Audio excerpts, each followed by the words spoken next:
of the global order. I responded that India has not pressed the refresh button, but India has pressed the reset button of the global order. It is no surprise that I have been invited to speak on the same topic today. From February to October, so much has happened on the global front concerning India. We have suffered a deadly and unprovoked terrorist attack on our soil in Pahalgam, Jammu and Kashmir. The terrorists had the audacity to ask the religion before killing the innocent civilians, and you all know which nation was behind this attack. The same country which has consistently maintained its global standing as the world's sole exporter of terrorism. For decades, the global superpowers have always told us to live in peace with Pakistan and its terrorism because we can't change our neighbor. This is how terrorism has been defended at the cost of global peace, prosperity, and the lives of innocent civilians. But while we can't change our neighbor, we have certainly ensured that those who sponsor or shelter terror understand there are consequences for crossing the line. And the world had witnessed the kind of devastation India can leash upon the evils and their masters. I swear, India showed only a fraction of its military might. India will respond to any terrorist attack or hostile activity on its soil with a measured military action. And the international community has recognized and accepted this stance.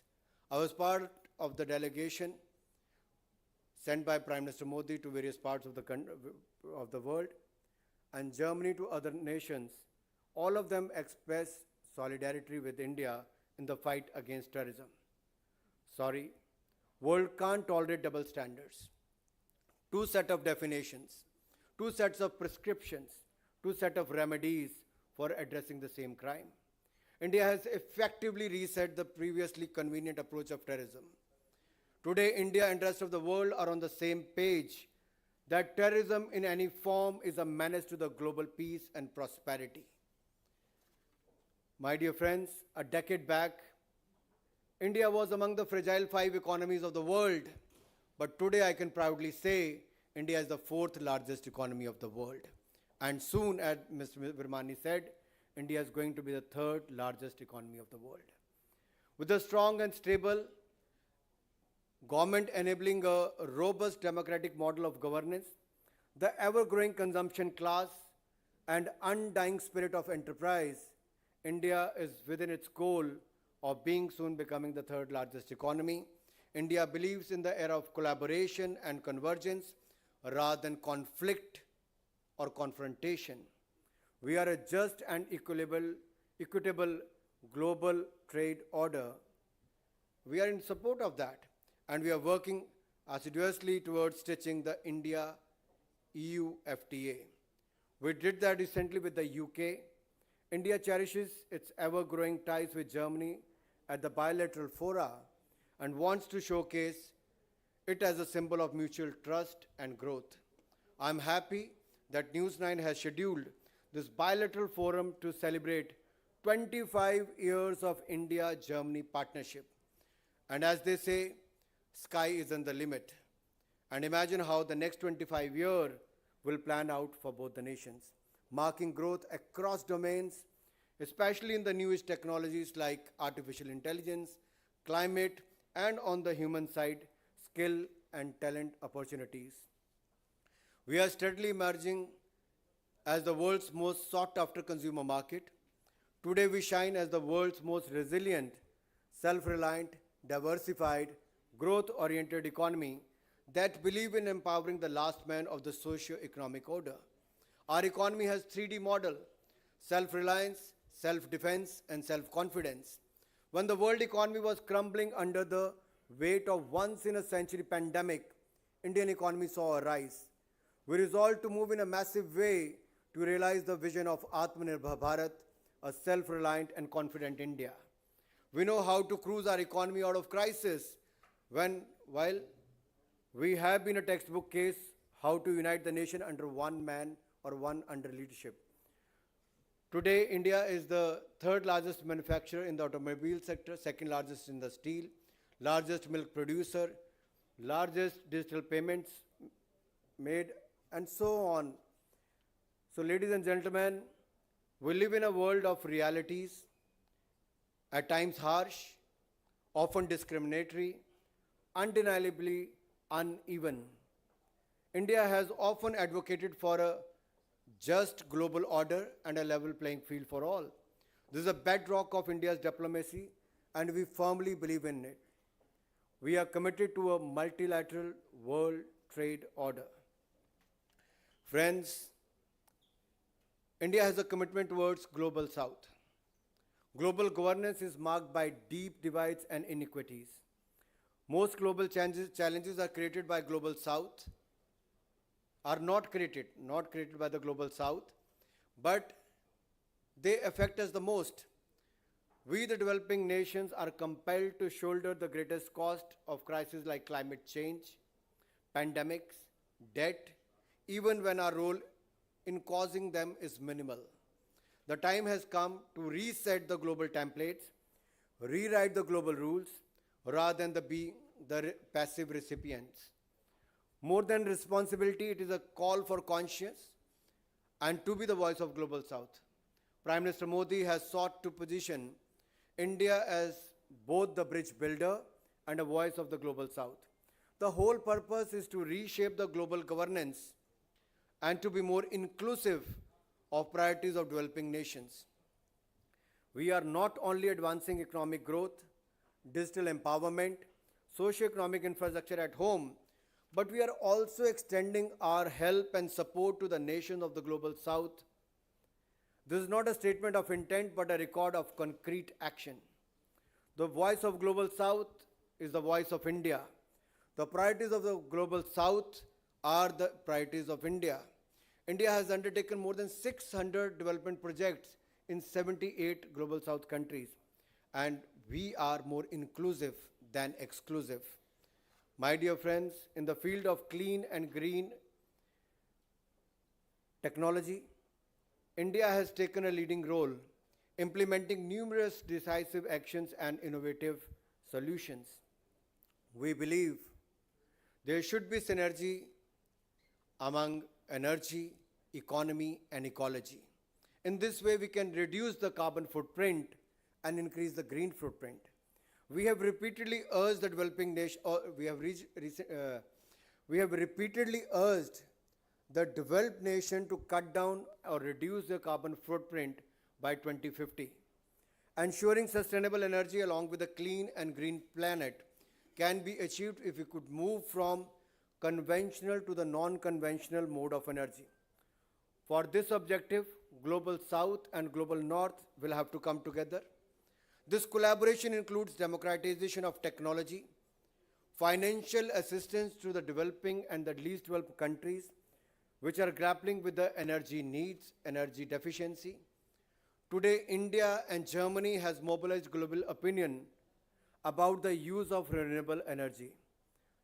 I can name at least 4 major initiatives of global partnership initiated by India, namely International Solar Alliance, Global Biofuel Alliance, Mission Life, One Sun, One World, One Grid. Friends, India has set a target of 500 gigawatt non-fossil capacity by 2030, and we are taking every step to meet the target. I can assure you, we won't wait for 2030. We're going to achieve it much before that. Presently, our renewable energy capacity is at 250 gigawatt. Over 50% of India's installed energy capacity comes from the non-fossil fuels.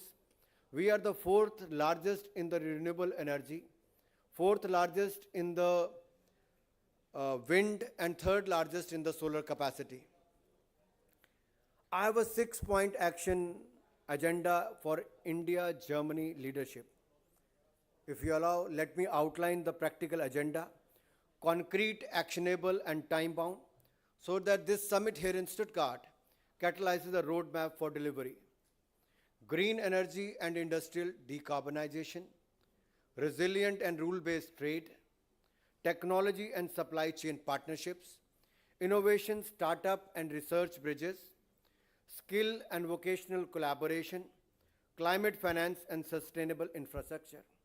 So let me come one by one. Green energy and industrial decarbonization. We need joint projects in green hydrogen, electrolyzer manufacturing and industrial decarbonization can accelerate both nations' climate goals. India offers scale and demand. Germany offers technology and standards. And let us start a target for launching at least 3 pilot green hydrogen hubs, shared manufacturing partnerships by 2027. Resilient rule-based trade, tariff volatility, and ad hoc trade measures have harmed investments and jobs. We should strengthen mutual recognition of standards, deepen custom cooperation, and prioritize predictable trade rules that protect industries on both sides.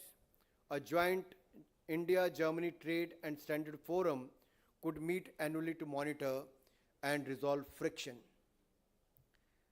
Technology and supply chain partnership. From semiconductors to advanced materials and automotive electrification, we must move from buyer-seller relationship to a co-development, joint R&D labs, shared test beds, co-investment in fabs and component clusters. Karlsruhe and Stuttgart are ideal innovation hubs and nodes to pilot such clusters. Innovation, startup, and research bridges. We must facilitate two-way flow of talent and capital, joint incubators, exchange fellowship of PhDs, dual degree programs between our universities and applied research centers, and India-Germany Innovation Corridor would institutionalize these ties. As Mr. Varmani was saying about the education and the skilling part, I think Germany is a good model of dual education system. We have a demographic advantage. You have the dual education system which can work together, and for that skilling and vocational collaboration. Indian industry, so the industry needs skilled technicians. German dual training models can be adapted at scale in India. Let us establish vocational training partnership that certifies hundreds of thousands of young Indians in advanced manufacturing and green tech skills over the next 5 years. Last not the least, climate finance and sustainable infrastructure. We must scale blend finance solutions to de-risk green investments in emerging markets. German institutional capital, Indian demand, and multilateral co-financing can mobilize the funds required for climate resilient infrastructure and energy transitions. India today has a lot to offer to the VUCA world. Its old age calling card for peace, brotherhood, amity is a global acceptance template. India has the unique advantage of democracy, demography, diversity, digitization to offer to the world. It is an unrivaled template where at one level the civilizational dividend marries the digital prowess to aim for an inclusive growth worldwide. Yes, of course, India is ever willing to learn from the best. We believe in adopting for the best global practices for global good. The immediate case in point being the Indo-German collaboration. Our ethos stems from our core ideology of Vasudev Kutumbakam, meaning the world is one family, and we firmly believed in that. We practice it as a way of life. India is set and ready to take on the responsibility of leading in the era of disruption and reset. It is neither aligned nor non-aligned. It is committed to serving the interest of 1.4 billion people and share the learning of global good. Together we win, and together we strive for a better future for humanity at large. Thank you for the patient listening, and thank you for giving me the opportunity. Jai Hind, Jai Bharat.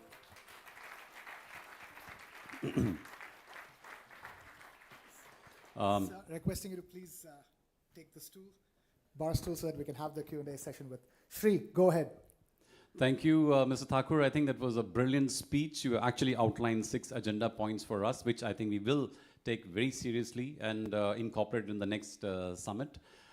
One of the questions that's going to come to mind of all the German investors who are here today, well, fine, you're calling us to do all these and partner for across various activities and sectors, but what is the incentive, or how can Indian government facilitate or incentivize them to, for example, even bring their internship or the apprenticeship program? Because once the government steps in, I think they have the comfort to put in their commitment to the thing. So how, first of all, let's address the issue of skilling, Anuragji. How can we incentivize German companies, because that is really the need of the hour. We talked about the demographic dividend. Dr. Virmani also talked about it. How can we incentivize more skilling to happen in India? I think it's the need of the hour. Do you need a mic or? Yeah. Can I go there? I can go there. Okay, cool. That's fine.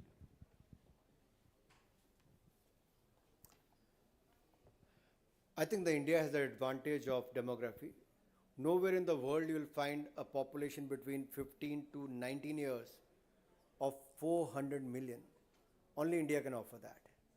Demography is the advantage. Now, as I said about Germany, dual education system is the advantage which worked well for them. We have made the changes in the policy. We also have the internship program where government is spending more than 5,000 crore rupees only for the internship with the corporate houses. Secondly, we have thousands of crore rupees earmarked, budgeted for the skilling part. Under the Prime Minister Modi government, we have a separate Ministry of Skills. So it's much easier to, have the partnership collaboration among the government to government, industry to industry. And there are so many German industries already working in India where we can take up the German language course and also the skills which can match the German standards. Before coming to Germany, they can also do some internship or work with the German factories in India for a few months or for a year rather than coming directly to Germany. This will help to bridge the gap. What is lacking in Germany? They need a young manpower for their industries. They need a young workforce, and India is the only alternative. Right. And as far as the industry is concerned, apart than skilling, when Prime Minister Modi took over as the Prime Minister in the year 2014, the total compliance burden from the national to the state to the municipality level used to be 63,000 compliances.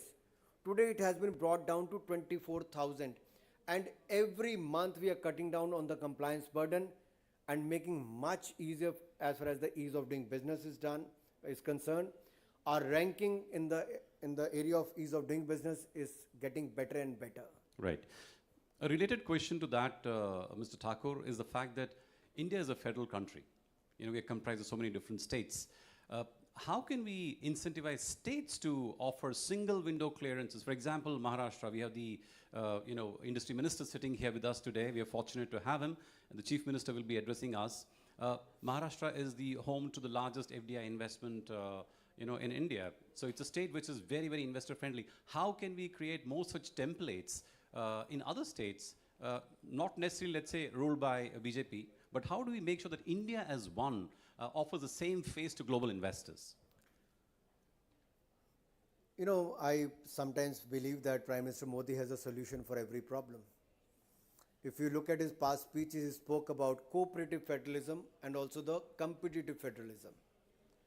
Whereas we should cooperate as building capacities, we must compete to get more and more investment into our states. And that is why Maharashtra is here, one of the leading states of India. And a young dynamic chief minister, Mr. Devendra Fadnavis, is leading it from the front. And Mumbai is the financial capital. So if you look at, we have an advantage of, on one hand, the demography, the young population. On the other hand, skills to the local market, which is of large size. The ports, a large coastal area to connect to the world. So I personally feel on one hand, the country is investing a lot. If you look at India's investment into the capital investment, it is the highest ever. And if I have to mention about, in 2014 we have 74 airports, today we have 160 airports. 2014 we have 5 cities connected with metro, today we have 21. From medical colleges from 380 to 760. Every sector you see the investment is growing. But when you talk about the industry, we need more partnership and collaboration. Standing in Germany, in Stuttgart, I would like to say, my first visit to Germany was way back in 1995, 30 years back. When as a young entrepreneur, I used to manufacture hand tools. I came here to participate in a clone hardware fair. And for many years, I used to come here and sell my products. But I've seen the change. They talked about learning German language today. At that time, they never used to speak in English. It was very difficult to communicate at that time. Today, they are speaking English very fluently, the German people. So, with time, you need to change. We are ready to learn German language. We know how to learn languages and how to do well as an entrepreneur also. Thank you. Thank you very much for that, Mr. Thakur. A big round of applause for the Minister. Shri Anurag Thakurji, requesting to please stay on stage. Sir. Shri Anurag Thakurji, please come back on stage. And requesting Mr. Varun Das to please present him with the shawl.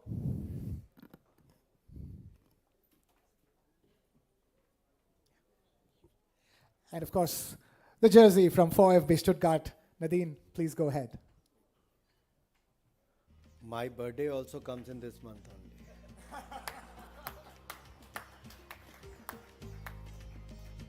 I think the leader is the one who has a vision, who can foresee.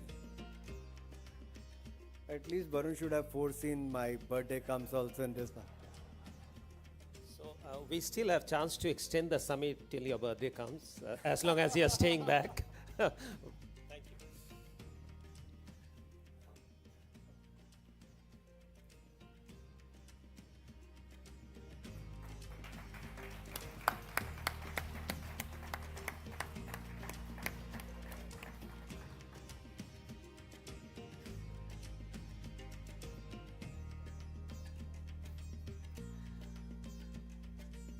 Thank you. Thank you. Yes.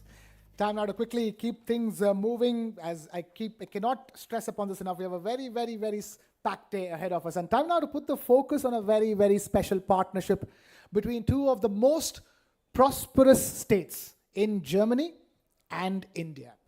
Of course, I'm talking about Baden-Württemberg and the state of Maharashtra. A partnership that has lasted a decade. And what can only be called as the perfect partnership. And it is growing stronger with every passing day. And to talk more about it, I'm going to invite somebody very special on stage. But before that, take a look at this. Every summit begins with a voice that opens the door. A voice that frames the dialogue and sets the tone for collaboration. Baden-Württemberg, Germany's industrial heartland, a hub of innovation, sustainability, and global enterprise. Today it welcomes the world and India. At the forefront of this welcome is a leader who drives political coordination, fosters international dialogue, and champions deeper Indo-German ties. Please welcome State Secretary for Political Coordination, Europe and International Affairs, State Ministry of Baden-Württemberg. Ladies and gentlemen, huge round of applause for Herr Florian Hassler. It's all yours. Thank you, please. Excellencies, Honorable Minister Samant, Ambassador Gupte, MP Singh Thakur, thank you very much for this inspiring speech. I also welcome State Councillor Kaspar Sutter from our neighbor country, Switzerland.